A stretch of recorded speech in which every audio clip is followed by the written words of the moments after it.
What would you do if Tokyo only gave you 5 short days? A peaceful morning stroll through the ancient Sensoji Temple? A lively night out in the izakaya alleys of Shinjuku? Or perhaps an afternoon accidentally wandering into the dazzling world of anime in Akihabara? Tokyo seems to whisper, why not do it all? 5 days may not be long, but it's just enough to feel the city's many contrasting shades, from ancient to ultra-modern, from serene to chaotic, from everyday moments to surprises you can only find in Tokyo. If you're planning a trip to Tokyo, this is the itinerary you'll want to follow through to the end, because each day in Tokyo feels like discovering a different Tokyo.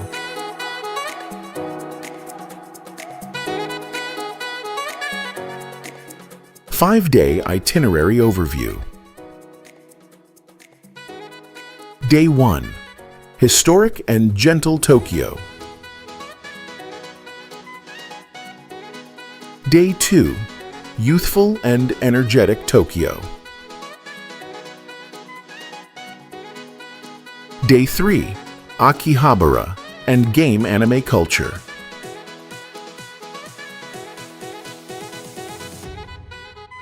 Day 4.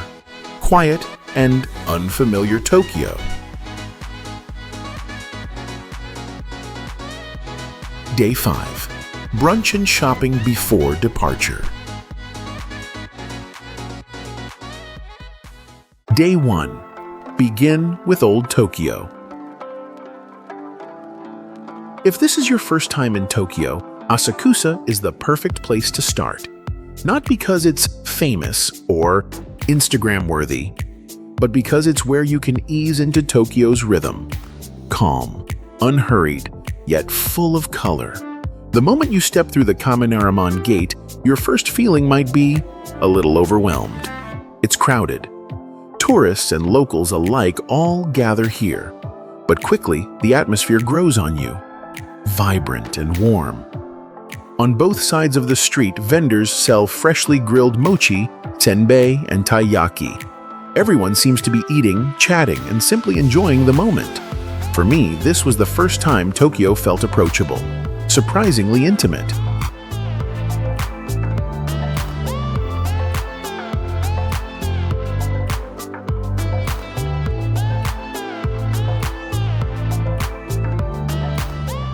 From Sensoji, take a short walk to the Sumida River. Not many know there's a river cruise from Asakusa to Odaiba. You can buy tickets right at the dock. The ride takes about 30 minutes, with a cool breeze and slow-moving city views.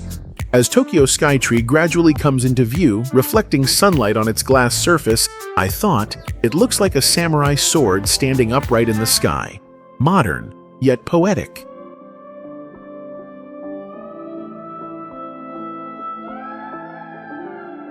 As the sun begins to soften, head to Tokyo's Skytree, one of the city's most iconic landmarks.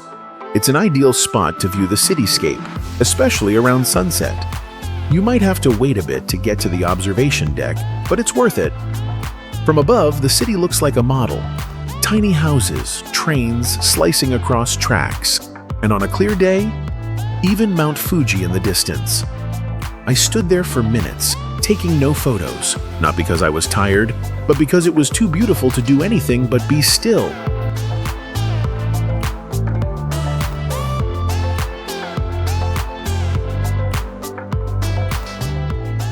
In the evening, at the base of the tower is Solamachi Mall. filled with restaurants and souvenir shops. I chose grilled eel rice, sat by the window, eating while watching Skytree change colors with the night lights. I turned to my friend and said, "If someone asks me what my first impression of Tokyo was, I'll say it was that free mochi someone gave me, and the way Skytree lit up like it had feelings."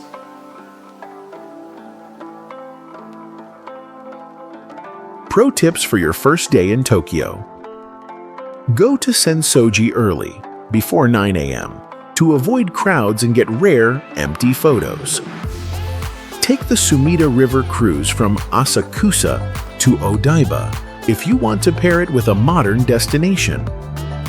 Book Skytree tickets online in advance.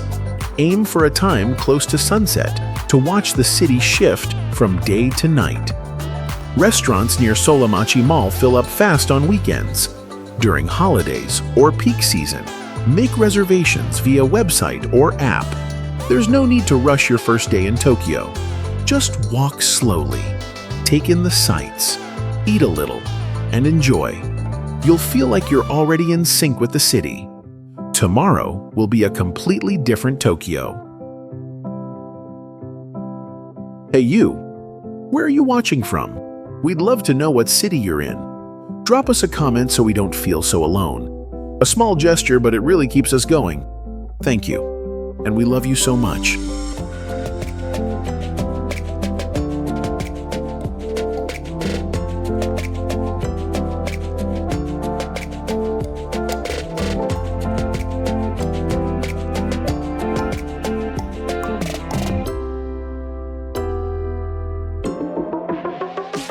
Day 2.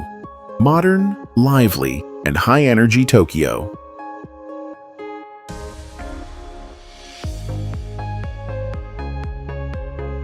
After a gentle first day filled with temples, river cruises, and Tokyo's Skytree, today you'll discover a completely different side of the city. One that's crowded, modern, and constantly in motion. Start your morning at Shibuya Sky, an observation deck atop a skyscraper, where you can view the entire city and look directly down at the busiest pedestrian crossing in the world. From above, hundreds of people crossing in all directions move like a perfectly choreographed traffic symphony. You might have to wait a bit to get up to the deck, but once you're there, it's absolutely worth it. Standing in silence for a few minutes, you'll understand why Tokyo is considered one of the most unique cities on Earth. Back down on the streets, don't forget to visit the statue of Hachiko, the loyal dog who waited for his owner every day. It's a beloved symbol of loyalty in Japan and practically a ritual photo spot for first-time visitors to Shibuya. The area is buzzing with life, and there's no shortage of food options. From fresh sushi to steaming hot ramen, restaurants are everywhere, and you won't have to look far. A good tip, pick one with a lot of locals. Chances are it's delicious and worth trying.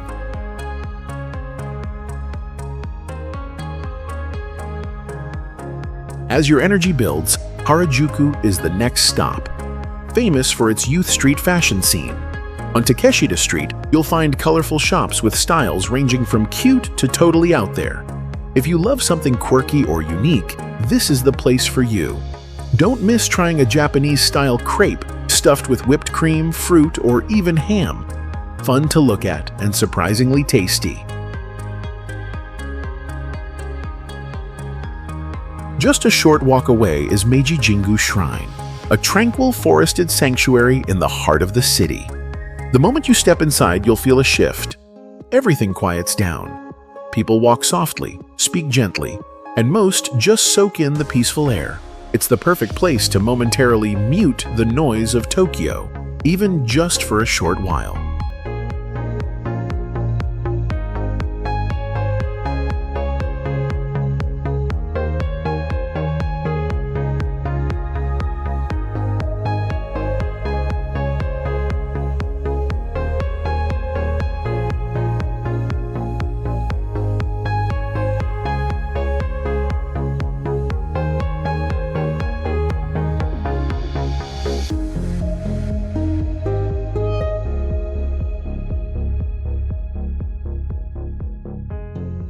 To end the day, if you still have energy, explore Shinjuku, one of Tokyo's most vibrant nightlife districts. You could stop by Golden Gai, a famous alley packed with tiny bars, each fitting just 5 to 6 people. Or, if food is more your thing, stroll through Omoide Yokocho, a narrow alley glowing with warm lanterns and filled with the scent of grilled meat and local dishes. Here, you'll understand why they say Tokyo never sleeps, and you won't feel like going to bed early either. Insider tips. Book Shibuya. Sky tickets online in advance and pick a specific time slot. It helps you skip the line and catch the sunset at the perfect moment. Avoid weekends in Harajuku. Takeshita Street gets extremely crowded. Weekdays between 1-3 p.m. are more relaxed. Meiji Jingu is larger than it looks. Wear walking shoes and remember to stay quiet. Everyone walks very softly there. Shinjuku at night is busy, especially in Golden Gai. Arrive before 7 p.m. if you want to grab a good seat. Some tiny bars and eateries are cash only. Carry some small bills just in case. After a day filled with neon lights, ramen, and back alley izakayas in Shinjuku, it's time to take you into a world that's a little strange, a little flashy, but undeniably Tokyo. The universe where gaming, anime, and all kinds of uncontainable obsessions collide. Don't skip the next part. This is where you're most likely to blow your budget.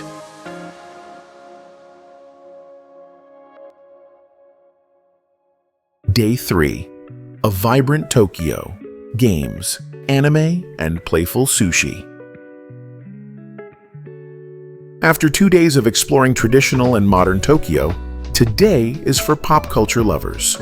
From anime and video games to quirky but fun food experiences. Start your day in Akihabara, a district known as the ultimate otaku paradise. The moment you step out of the station, you'll see shops selling anime figures, manga, character models, and vintage gaming gear. You could easily spend hours inside Radio Kaikon, a multi-story building packed with vendors. If you're into retro tech, search for specialty shops selling old-school Game Boys, Famicoms, and other Japanese consoles from decades past. Many are in near-perfect condition, like stepping into a museum, except you can take the exhibits home.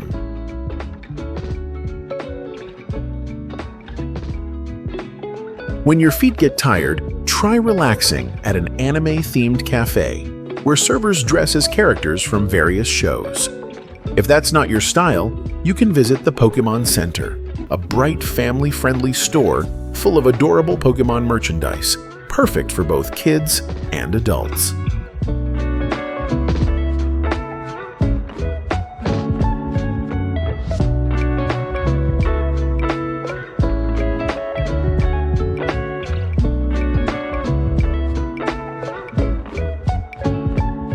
When hunger kicks in, consider dining at a game-themed cafe based on series like Final Fantasy or Monster Hunter. These places are known for their immersive decor and in-game style food, perfect for snapping photos while you eat. If you can't get a reservation, no worries. Akihabara is full of casual Japanese eateries with good food and little to no wait.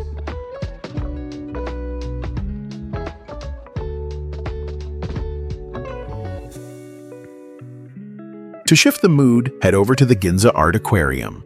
It's a small space but thoughtfully designed with lighting, mirrors, and hundreds of fish swimming in colorful tanks, like a light show in water.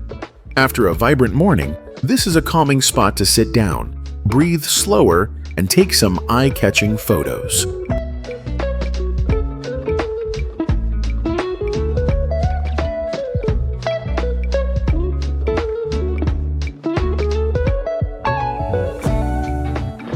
Before you call it a day, don't miss Kura Sushi, one of Japan's most popular conveyor belt sushi chains. What makes it special?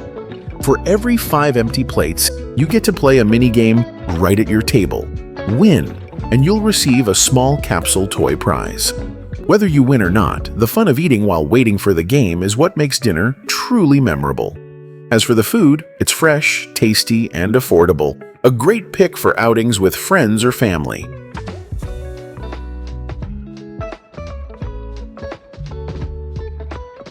Tips for the day. Akihabara can make you overspend easily. Bring just enough cash or set a spending limit on your card. Ginza Art Aquarium is a bit small. Go in the late afternoon when it's less crowded and easier for photos. Kura Sushi has many locations, but opt for a larger branch like in Ikebukuro or Shibuya to avoid long waits during peak hours. And remember, don't fill up too fast. You might want to eat up to 5 plates just to play the game.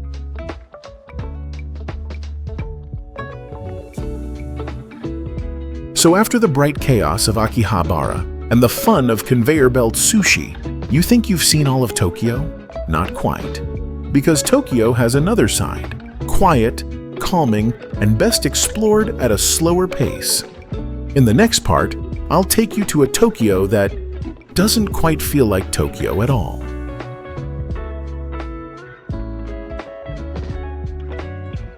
Day 4. A different Tokyo. Quiet, unique, and unexpected.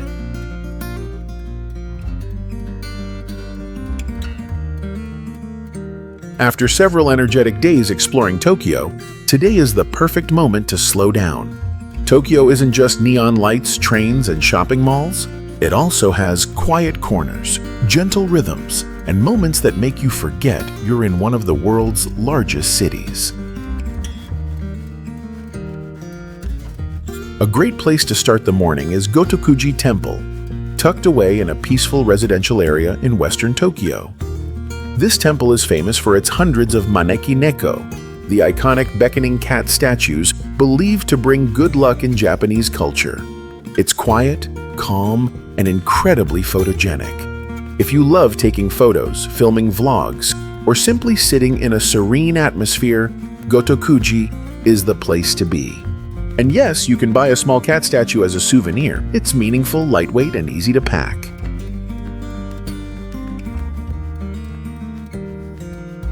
Next, head to Setagaya, or Shimokitazawa, 2 artistic, low-key neighborhoods that haven't been overrun by tourists. You'll find vintage stores, tiny cafes, indie art studios, and handmade craft shops. You don't need a strict plan here. Just walk slowly, pop into anything that catches your eye, and let yourself be pulled along. It could be an old book, a hand-printed postcard, or simply a matcha latte in a quiet cafe.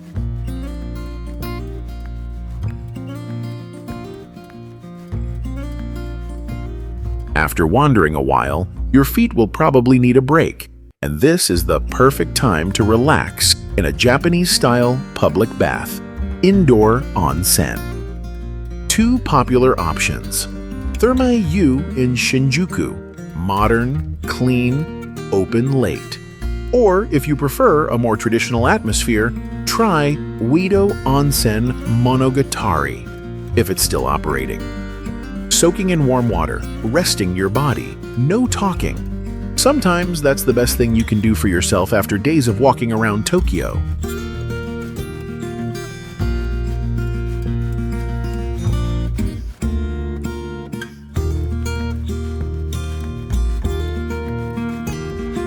As the city lights begin to glow, there's no need for a detailed plan. Just head back to the neighborhood you liked most over the past few days. Maybe Shibuya, Shinjuku, or Harajuku. And take a slow, aimless walk. Find a small cafe or bar, order something warm or cold, and watch Tokyo light up. No photos, no Instagram stories. Just be here and truly feel it.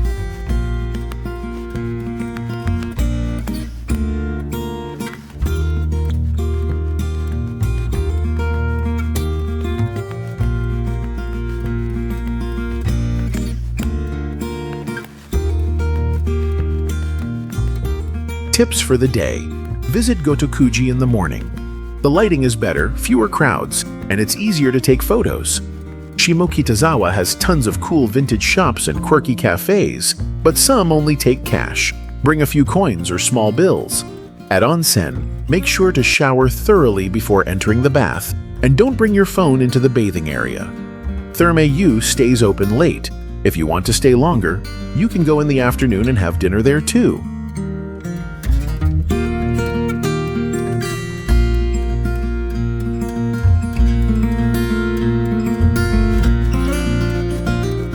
After a day of slowing down, visiting the beckoning cats, soaking in an onsen, and doing nothing much, tomorrow is the final day of the journey.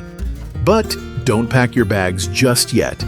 There's still one last brunch that'll make you smile, and a few tiny Tokyo souvenirs you won't want to leave behind. Don't miss the final part.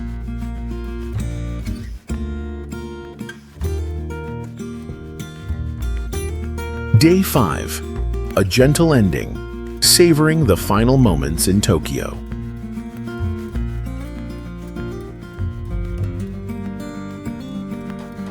So here it is, your final day in Tokyo. No need for a packed schedule anymore. Today is all about taking it slow, feeling relaxed, and doing whatever you still want to do before heading home. Start your last morning with a leisurely brunch. A great option is Happy Pancake, famous for their fluffy, cloud-like soufflé pancakes. The cozy space and beautifully presented dishes make it perfect for a few last photos. Not into sweets? No problem. Just pick a quiet local cafe, order something simple, and enjoy the moment.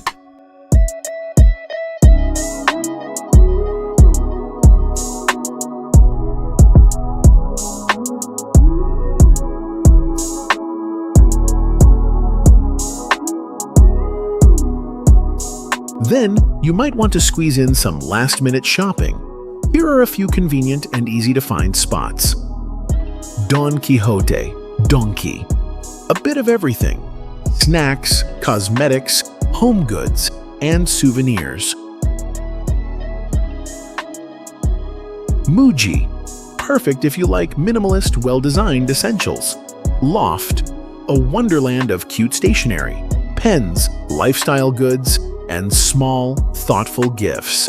Each place has its own vibe, just pick what fits your style. And if you haven't bought anything for friends or family, this is your last chance to grab a few quick items.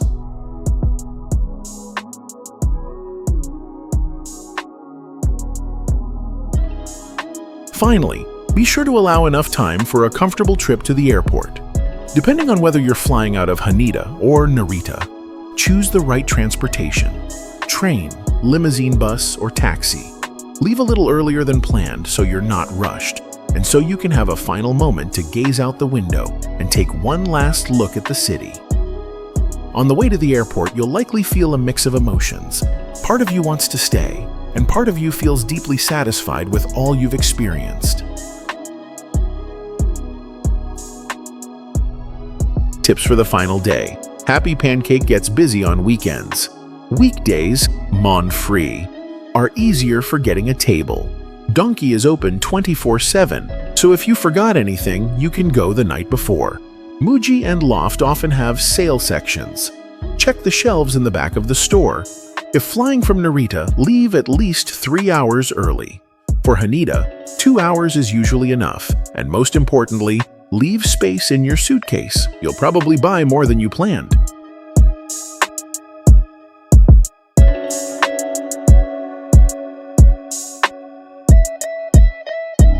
Quick travel tips recap.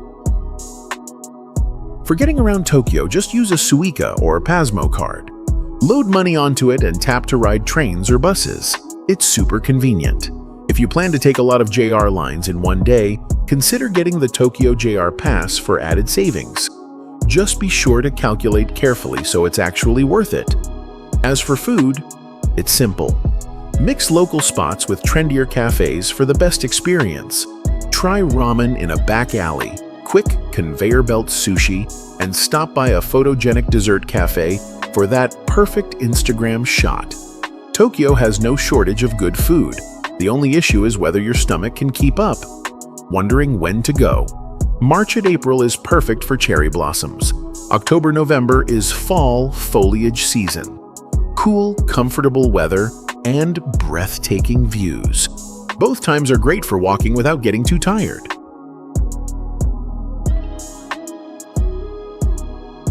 So that's the end of your 5-day journey in Tokyo. You didn't need to see everything or check off every famous landmark. A few great meals, a quiet temple visit, and walking through different neighborhoods. That's all it takes to feel how special Tokyo really is.